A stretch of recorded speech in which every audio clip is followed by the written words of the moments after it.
যুক্তরাষ্ট্রের new York থেকে doctor Ferdous Khandakar বলছি, জয় বাংলা, জয় বঙ্গবন্ধু। জয় বাংলা, জয় বঙ্গবন্ধু।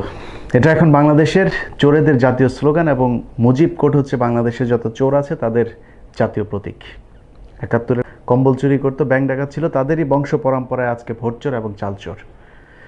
এই মুহূর্তে আপনারা যার মুখ থেকে এই স্লোগানটি শুনলেন, তিনার নাম হচ্ছে ডাক্তার ফেরদৌস খন্দকার। হালের এই মুহূর্তে সবচাইতে আলোচিত এবং সফল একজন চিকিৎসক, যিনি আমেরিকার ৩২ কোটি মানুষের জীবন বাঁচিয়ে এখন ১৭ কোটি বাংলাদেশের মানুষের জীবন বাঁচানোর জন্য ঢাকায় অবস্থান করছেন। বাংলাদেশের যেসব বিএনপি এবং জামায়াতের ভাইরা আছেন, তিনাদের কাছেও এখন এই মুহূর্তে তিনি ফেরেশতা হিসেবে আবির্ভূত হয়েছেন, কারণ সরকার তাকে নজরদারিতে রেখেছেন এবং প্রশ্ন উঠেছে যে এই খন্দকার মুস্তাক এবং কর্নেল রশিদের খুব নিকট আত্মীয় হচ্ছে ডাক্তার ফেরদৌস খন্দকার। রোববার বিকেলে একটি ফ্লাইটে নিউ ইয়র্ক থেকে তার দেশে ফেরার কথা রয়েছে। সামাজিক যোগাযোগ মাধ্যমে আমেরিকার জ্যাকসন হাইটসে মানুষের বাড়ি বাড়ি গিয়ে চিকিৎসা করার ভিডিও ভাইরাল হলেও প্রবাসী বাংলাদেশিদের সাহায্য না করার অভিযোগ উঠেছে এর মধ্যে। এছাড়াও ছাত্রজীবনে চট্টগ্রাম মেডিকেলে অধ্যয়নরত অবস্থায় ছাত্রদলের সক্রিয় নেতা ছিলেন ডাক্তার ফেরদৌস। কুমিল্লার দেবিদ্বারে বঙ্গবন্ধুর খুনি খন্দকার মোস্তাকের ভাগ্নে আমেরিকাতেও বিএনপি জামাতের সাথে যুক্ত ছিলেন। ২০১৮ সাল থেকে বিভিন্ন সময় আওয়ামী লীগের সাথে সম্পৃক্ত হওয়ার তিনি চেষ্টা চালিয়ে যাচ্ছিলেন। সিদ্দিকুর রহমানের মাধ্যমে বিপুল পরিমাণ অর্থ প্রদানের পর নিউ ইয়র্কের বড় পদও হাতে নিতে চেয়েছিলেন তিনি। সেখানে সুবিধা করতে না পারায় বাংলাদেশ আওয়ামী লীগের সাথে যুক্ত হওয়ার জন্য এই মহামারীকে কাজে লাগিয়ে সামাজিক যোগাযোগ মাধ্যমে ভাইরাল হয়ে সুবিধা নেয়ার অভিযোগও উঠেছে তার বিরুদ্ধে। আরেকটা কারণ আছে, সেটা হচ্ছে এই মুহূর্তে ধরুন যদি শয়তান ঢাকার কোনো রাস্তায় এসে নেমে বলে আমি শয়তান এবং আমি আওয়ামী লীগের বিরুদ্ধে কাজ করতে চাই, আমি শেখ হাসিনাকে ঘৃণা করি, তাহলেও দেখবেন বাংলাদেশের অন্তত ৫০% মানুষ শয়তানকে সাপোর্ট করবে, কারণ শয়তানের চাইতেও বড় শয়তান হচ্ছে এই বর্তমান আওয়ামী সরকার, শেখ হাসিনা থেকে শুরু করে যারা দেশ চালাচ্ছেন। আপনারা যদি আমার কথা বিশ্বাস না হয় তাহলে নাসিমের অসুস্থতার কথা এবং জাফরুল্লাহ স্যারের অসুস্থতার কথা, এই দুটা পত্রিকার বিভিন্ন পেজগুলোতে যে নিউজটা দেওয়া হয়েছে সেখানে মানুষের মন্তব্যগুলো আপনারা শুনবেন, দেখবেন। সেদিকে যাচ্ছি না, এখন আমাদের আজকে যাকে নিয়ে কথা বলতে চাই সেই ডাক্তার ফেরদৌস খন্দকার। তিনি আপনারা নিশ্চয়ই জানেন, তার জন্য ঝাঁপিয়ে পড়েছেন সোশ্যাল মিডিয়াতে যে তিনি বাংলাদেশের ১৭ কোটি মানুষের জীবন বাঁচানোর জন্য এসে এখন সরকারের রোষানলে পড়েছেন, এই কারণেই তার পক্ষ নিয়েছেন। কিন্তু আপনাদের খুব বিনয়ের সাথে বলতে চাই, ডাক্তার ফেরদৌস খন্দকার ১৭ কোটি মানুষের জীবন বাঁচাতে যায়নি, তিনি ১৭ কোটি মানুষকে মারতে গিয়েছেন, তাদের জীবন হুমকির মুখোমুখি করবার জন্য গিয়েছেন। কেন বলছি কথাটা, সেটার একেবারে যুক্তি, তথ্য, প্রমাণ সহ আপনাদের সামনে উপস্থাপন করব। তার আগে ছোট করে আমি কিছু কথা বলতে চাই, যেটা আপনার একেবারে সাধারণ কমন সেন্স যদি খাটান তাহলে উত্তরগুলো পেয়ে যাবেন। তিনার একটা ইউটিউব চ্যানেল আছে, সেখানে আমি ঘাটাঘাটি করে দেখলাম যে শুধুমাত্র যৌনতা নিয়েই তার সব ধরনের ভিডিও। পরে শুনলাম তিনি একজন মেডিসিন বিশেষজ্ঞ। তো তার ভিডিওগুলো যদি আপনি দেখেন তাহলে মনে হবে মানুষের শারীরিক সমস্যা একমাত্র যৌন সমস্যায় আছে, এছাড়া আর পৃথিবীর মধ্যে কোনো সমস্যা মানুষের নেই।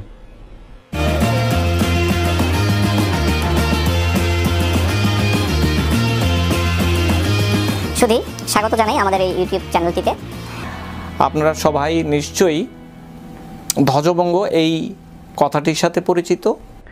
সেটা তার ব্যক্তিগত ব্যাপার, কিন্তু যেটা আমাদের জানার দরকার সেটা হচ্ছে কয়েকদিন ধরেই বাংলাদেশের কিছু পত্রিকা, টেলিভিশন দেখছি যে তাকে নিয়ে কথা বলা হচ্ছে। তিনি মাউন্ট সিনাইয়ের একজন ডাক্তার, মেডিসিন বিশেষজ্ঞ। আসলে তিনি সেখানকার চিকিৎসক না, যতটুকু জানতে পারলাম। তিনি এখানকার রেজিস্টার্ড একজন ডাক্তার, কিন্তু সেই হাসপাতালে তিনি রোগী ট্রান্সফার করেন, অর্থাৎ রেফার করেন, যে কারণে তিনি এখন নাম বেচে শুরু করেছেন যে তিনি হচ্ছে মাউন্ট সিনাইয়ের একজন ডাক্তার। এটা হচ্ছে ১ নাম্বার। ২ নাম্বার হচ্ছে তিনি বাংলাদেশে এখন গিয়েছেন কেন? বাংলাদেশে এই যে অবস্থা চলছে, চিকিৎসার যে একটা টালমাটাল অবস্থা, সেটা থেকে বাংলাদেশের চিকিৎসকরা পারছেন না। তিনাকে এমনভাবে কয়েকটা পত্রিকা হাইলাইট করলো যেন তিনি যাওয়ার পরে বাংলাদেশে আর এই ধরনের কোনো সমস্যাই থাকবে না। আচ্ছা, বাংলাদেশে এই যে চিকিৎসকরা আছেন, আমি অন্তত ২ ডজন মেডিসিন বিশেষজ্ঞের নাম বলতে পারবো, ডক্টর এবিএম আবদুল্লাহ সহ, যাদের কাছে এফসিপিএস, এফআরসিএস এগুলো করতে হবে না, এমবিবিএস এর অনেক কিছু আছে যেটা আমেরিকার চিকিৎসকদের যে শিখতে হবে। ডক্টর ফেরদৌসের মতো অনেক চিকিৎসককে গিয়ে তাদের কাছে এখন এমবিবিএস এর ক্লাস করতে হবে, কারণ বাংলাদেশের ডাক্তাররা যত ধরনের সীমাবদ্ধতা নিয়ে সেখানে কাজ করে এটা অকল্পনীয়। এখন আমাদের সিস্টেম তাদেরকে কোন জায়গায় নিয়ে গেছে, চিকিৎসা পায় না মানুষ, সেটা কেন আপনারা সব ভালো করে জানেন, কিন্তু ডাক্তারদের যে ক্যাপাসিটি, ডাক্তারদের যে দক্ষতা, সেটা নিয়ে প্রশ্ন তুলবার কোনো কারণ নেই। চিকিৎসক হিসাবে তার বাংলাদেশে দরকার নেই, তিনি চিকিৎসকদের জন্য সরঞ্জামাদি নিয়ে যেতে পারেন। তিনি কত কোটি টন, কয় জাহাজ N95 বা বাংলাদেশে তো সেটার নাম হচ্ছে পিপিপি কত টন বা কত জাহাজ, কতটা N95 মাস্ক নিয়ে গেছেন তিনি। কি করবে সে বাংলাদেশ এখন গিয়ে? পৃথিবীতে কি এটার ভ্যাকসিন বের হয়েছে? তিনি ভ্যাকসিন নিয়ে গিয়েছেন, সেখানে কোনো কিছু নিয়ে গিয়েছেন বা এর ট্রিটমেন্টের কোনো ওষুধ নিয়ে গিয়েছেন, আবিষ্কার করেছেন তিনি? আমাদের কয়েকটা গণমাধ্যমের অবস্থাগুলো আমার দেখে যেটা মনে হয়েছে যে তিনি ভ্যাকসিন আবিষ্কার করে ফেলেছেন এবং যুক্তরাষ্ট্র থেকে তিনি গিয়েছেন, সেখানে যুক্তরাষ্ট্রকে তিনি ওই ভ্যাকসিন দেন না, একমাত্র বাংলাদেশকে ভ্যাকসিন দেওয়ার জন্য গিয়েছেন। তিনি এখন সবাইকে বাঁচিয়ে ফেলেন। এখন আসি অন্য প্রশ্নে, সেটা হচ্ছে যারা ডানপন্থী মানুষজন আছেন, এনটি আওয়ামী লীগের লোকজন যারা তাকে এখন পিক আপ করেছেন, তাদেরকে কিছু কথা বলতে চাই। সেই কথাগুলো আপনাদের বোঝানোর জন্য আমি ডাক্তার ফেরদৌসের কিছু বক্তব্য শোনাতে চাই। প্রতিটা বক্তব্যের আমি যুক্তি খণ্ডন করব। আপনারা এই বক্তব্যগুলো শুনবার পরে বিচার করবেন ডাক্তার ফেরদৌস আসলে কে।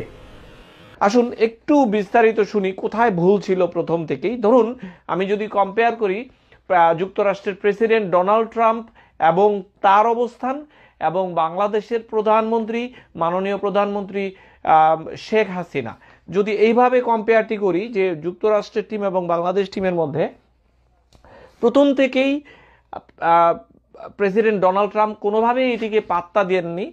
ওনাকে বলা হয়েছে গত বছরের নভেম্বর মাস থেকে, ডিসেম্বর মাস থেকে, জানুয়ারি থেকে যে এইটি আসছে প্যান্ডেমিক, এটি রিয়েল।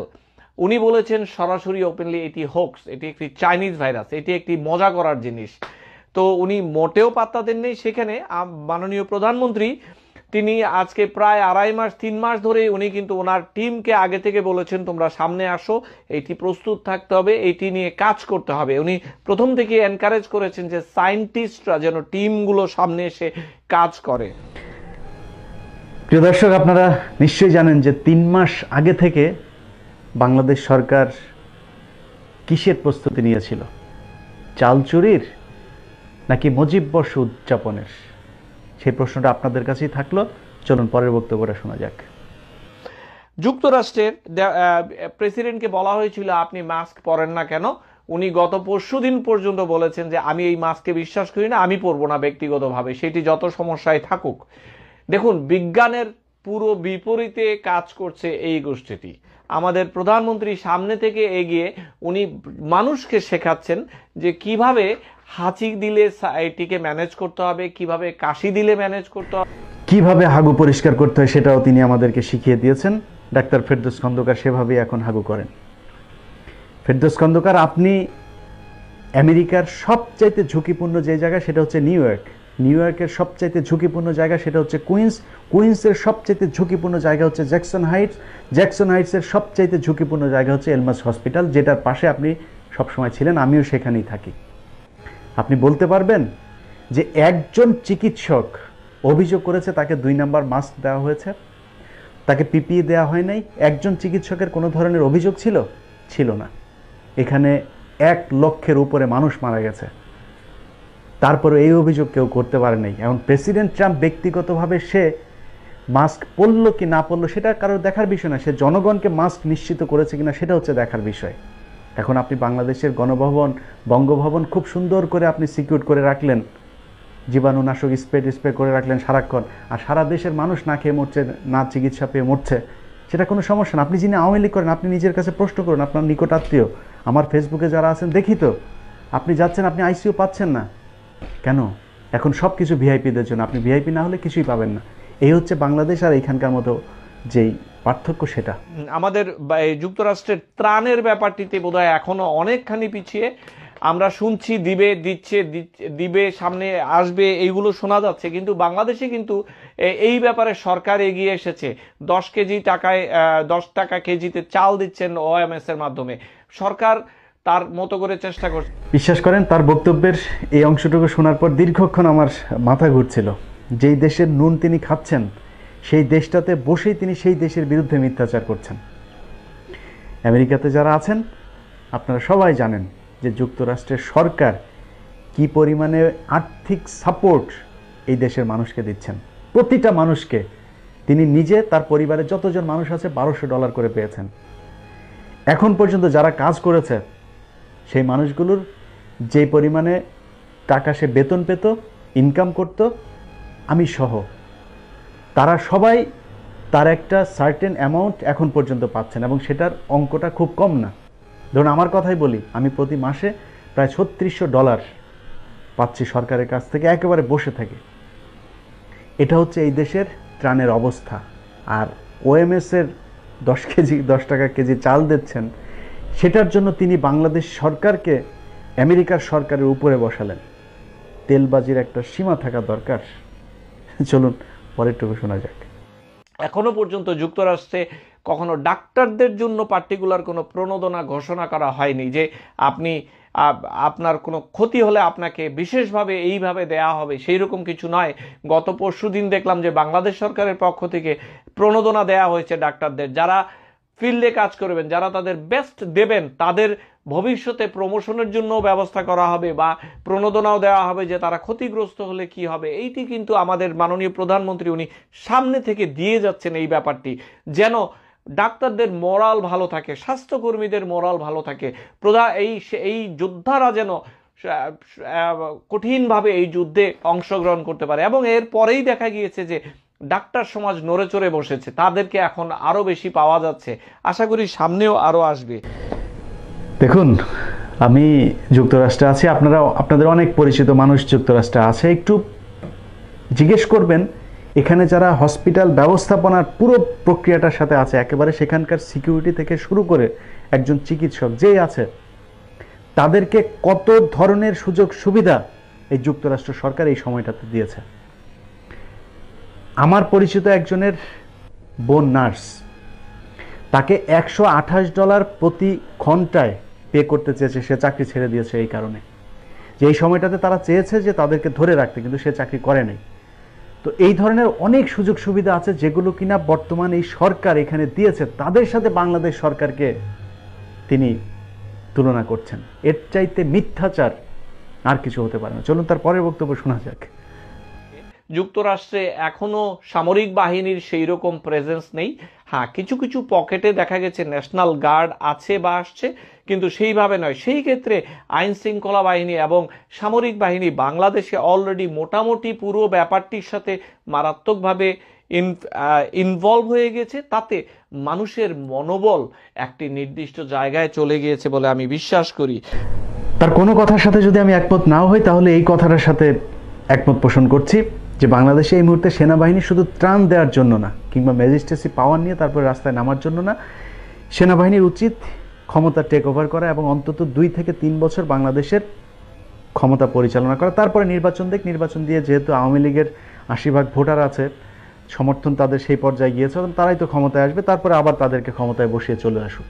কিন্তু এই মুহূর্তে সেনাবাহিনী বাংলাদেশের ক্ষমতা নেওয়া খুবই জরুরি। আপনাদের অনেকেরই হয়তো আপত্তি থাকতে পারে আমার এই কথাটাতে, কিন্তু নিকট অতীতে নির্বাচন সহ বিভিন্ন জায়গায় সেনাবাহিনীর কিছু ছোটোখাটো বিতর্কিত ভূমিকা ছিল। কিন্তু আমি এখনো পর্যন্ত মনে করি বাংলাদেশের দেশপ্রেম যদি আপনাকে খুঁজতে হয়, সেটা খোঁজার জন্য ক্যান্টনমেন্টে ঢুকতে হবে। এখনো পর্যন্ত বাহির থেকে যুক্তরাষ্ট্রে প্রচুর সংকট, ডাক্তারের এই মুহূর্তে স্বাস্থ্যকর্মীর সংকট, কিন্তু বাহির থেকে অথবা ইয়াং ফিজিশিয়ান বাহির থেকে যারা এসে পরীক্ষা দিয়ে রয়েছে, তৈরি হয়ে রয়েছে, তাদেরকে যে ঢালাওভাবে নেবেন, কাজে লাগাবেন, এইরকম কোনো বক্তব্য কিন্তু এখনো শোনা যাচ্ছে না।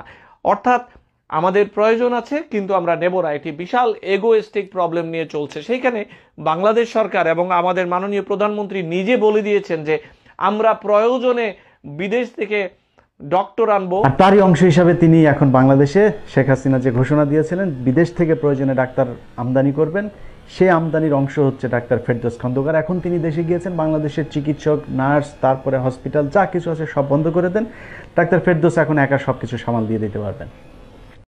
এছাড়াও তিনি ডাক্তার জাফরুল্লাহর করোনা আক্রান্তের বিষয়টি নিয়েও চরমভাবে কটাক্ষ করেছেন।